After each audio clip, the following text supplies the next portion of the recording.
অন্ধ নাকি? চোখে দেখতে পাস না? দিদি, আমি চোখে দেখতে পারি না।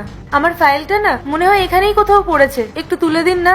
আমারও তো সময় নেই, নিজে তুলে নে, যত সব কানা ঘুরে বেড়ায়। দিদি, দিদি, দিদি।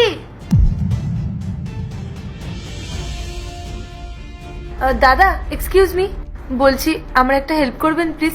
আমার ফাইলটা না এখানেই কোথাও পড়ে গেছে, একটু তুলে দিন না। আরে চোখে দেখতে পাস না যখন রাস্তায় বেরোস কেন? বাড়িতে থাকতে পারিস না?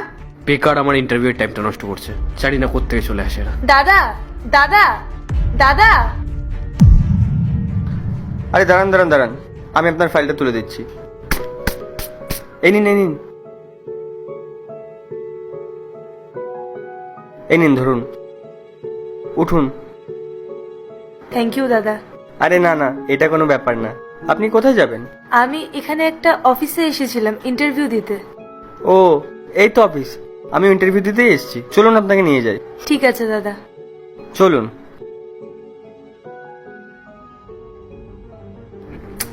আরে यार, আর কতক্ষণ টাইম লাগবে? কি জানি আমার নাম্বার যে কখন আসবে। আরে এটা কোনো চ্যারিটি অফিস না, ভুল অ্যাড্রেসে চলে এসছো তোমরা।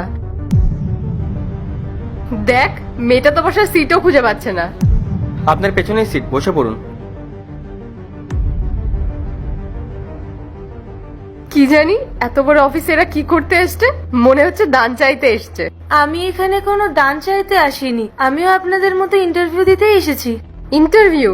কি অবস্থা, এখন এই সমস্ত লোকজনেরা নাকি ইন্টারভিউ দিতে আসছে। আরে ভাই, তুই নিজের অবস্থাটা দেখেছিস?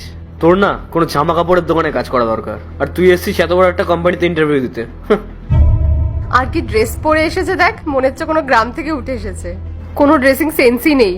আরে তোমাদের মতো লোকেদের এই বড় কোম্পানি কোনোদিন নেবে না, বেকার টাইম নষ্ট করছে। সবারই অধিকার আছে ইন্টারভিউ দেওয়ার, আর মানুষের আসল শক্তি তার অন্তর্নিহিত ক্ষমতা। তাই আপনাদের দুজনের কোনো অধিকার নেই যে আপনারা ওনাকে অপমান করবেন। আরে তোমরা বেকার বেকার এসেছো, সিলেকশন তো আমারই হবে। জব তো আমিই পাবো। আপনাদের মধ্যে পায়েল ভট্টাচার্য কে আছে? ঠিক আছে, আপনি প্রথমে আসুন।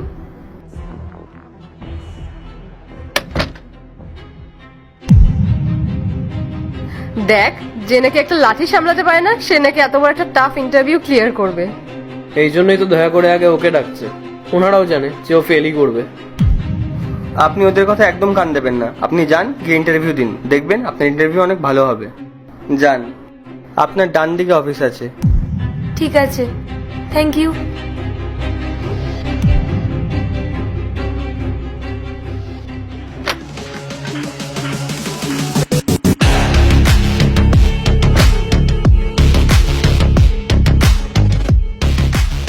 তুমি চোখে দেখতে পাও? হ্যাঁ, আমি দেখতে পাই, আর আমি সবটা দেখেই একটা ডিসিশন নিয়েছি। ডিসিশন? কিসের ডিসিশন? এসব কি হচ্ছে এখানে? আপনি কে? ম্যাডাম হলেন এই কোম্পানির বস, আর উনি আপনাদেরকে ডেকেছেন।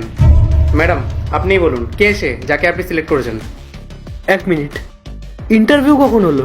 ইন্টারভিউ তো তখনই স্টার্ট হয়ে গেছিল যখন আপনারা অফিসের গেটে পা রেখেছিলেন।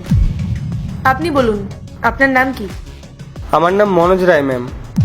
উনিই হলেন সেই যোগ্য ক্যান্ডিডেট, আর ওনাকেই আমি ইন্টারভিউতে সিলেক্ট করেছি। মনোজ, আপনাকে আমরা ইন্টারভিউতে সিলেক্ট করেছি, আপনি কালকে থেকে অফিস জয়েন করতে পারেন, আর আপনারা এখান থেকে যেতে পারেন। আমাদের কোম্পানি সেই সব মানুষদেরকে নিয়ে কাজই করে না যারা অন্যদেরকে সম্মান দিতে জানে না। আপনাদের মধ্যে কি এতটুকু মনুষ্যত্ব নেই? আপনারা যাকে ইচ্ছা তাকে অপমান করে দেবেন, আপনারা যাকে ইচ্ছা তাকে নিয়ে হাসি ঠাট্টা করতে পারেন। এই চাকরিটার জন্য যে উপযুক্ত, আমরা তাকে পেয়ে গেছি। আপনারা এখান থেকে আসতে পারেন, বেরিয়ে যান। ম্যাম, আমরা জানতাম না যে আপনি এই কোম্পানির বস, আর ওইগুলো ইন্টারভিউয়েরই একটা প্রসেস ছিল। আই এম সরি ম্যাম, আপনি প্লিজ আমাকে আর একটা সুযোগ দিন। আমি এই কোম্পানির জন্য অনেক হার্ডওয়ার্ক করব। ম্যাম, আমার এই জবটা সত্যি খুব প্রয়োজন, এরপর থেকে আমি সব মানুষকে সাহায্য করব। আমি না খুব ভালোভাবে মানুষ চিনতে পারি, আর আপনাদের দুজনকেও আমি খুব ভালোভাবে চিনে গেছি। আপনারা করবেন হার্ডওয়ার্ক, আমরা ভালো মানুষ চাই এই কোম্পানির জন্য, যারা অ্যাটলিস্ট মানুষকে সম্মান করতে জানে। বুঝতে পেরেছেন? বেরিয়ে যান এবার।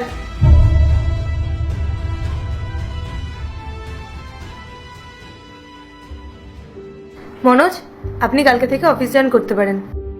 চলো অর্ণব।